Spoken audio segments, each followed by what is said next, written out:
It's good to come your way once again as we continue our wonderful journey in core mathematics. I hope you are learning, you are practicing, and by now you are relating very well when you see mathematics all around you. I believe that is the only way you can really understand mathematics and use it in your daily life. My name is Nana Eridu, and you can call me Say Nana. Remember to share this video, like this video, comment at the comment section if you find anything interesting or you have any problem, and we'll discuss it. And don't forget to click on the notification bell and subscribe to my YouTube channel. In our previous lesson, we've considered the types of angles, and we've seen the various types of angles that we have around us. I remember that we looked at complementary angle and supplementary angle. And we mentioned that for complementary angle, there are angles that add up to 90 degrees. And then for supplementary angle, there are angles that add up to 180 degrees. In this lesson, we want to consider parallel lines, perpendicular lines, and the transversal. I want to see how they relate to angles. So let's consider parallel lines. So when we look at this, we see a rail construction. Basically, when you have rail constructions, you are seeing metals that are forming lines. Now, these lines, when they move, we see that they are parallel. So basically, when we look at parallel lines, they move in the same direction. And in fact, for mathematics, we say they never meet. But when we look at areas of physics, we see that due to gravity, they can meet at a point.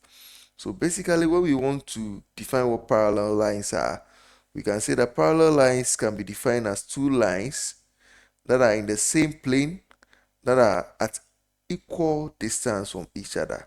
So we have two lines, let's say line A and B, and then we have another line, let's say line C and D. They are on the same plane, right? And then they are at equal distance from each other. So, and then we can see that they are both horizontal. So in this case, or they can also be both vertical in a way. So they can be both horizontal. So we can have our X, we can have Y here, and then we can have A and B here, right? You can see that these two are also parallel. So those are parallel lines. Now let's consider what perpendicular lines are. So look at these very beautiful pictures. When we have a road junction, it forms a perpendicular, right? Look at the blocks, realize that they are perpendicular all within it that are being formed from the lines we see here, right?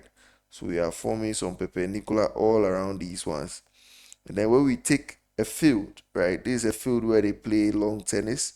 We can see that there are perpendicular lines all around these places, right? And the bookshelves would have perpendicular lines all around its wood and then the book itself. And then look at this nice building. The edge of the building is perpendicular in a way, right? So when we talk about perpendicular, we say two distinct lines intersect each other at 90 degrees. Then it is a right angle or it's perpendicular. So for instance, if I have a line A and B, and we have a line that is dividing it into two equal parts, then it means that it's equidistant to each other, and then it is perpendicular, right? So this is a perpendicular line. It is a line that is at 90 degrees, right? So this is perpendicular from, let's say, D to C is perpendicular to A and B, right? So that is a perpendicular line. And then we have a transversal. Once we have two parallel lines, right? Once we have two parallel lines, when we put a horizontal line through it, then we get a transversal. So for instance, look at these nice steps. So we see that the steps form some angles here.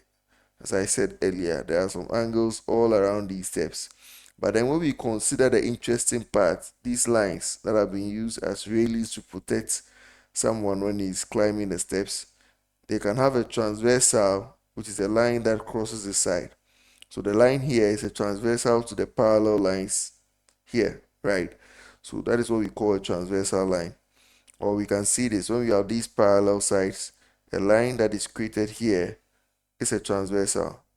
So when we talk about a transversal line, we are basically talking about lines that passes through two lines in the same plane. So where we have two distinct lines which are parallel, and then we have a line passing through it, it forms a transversal line.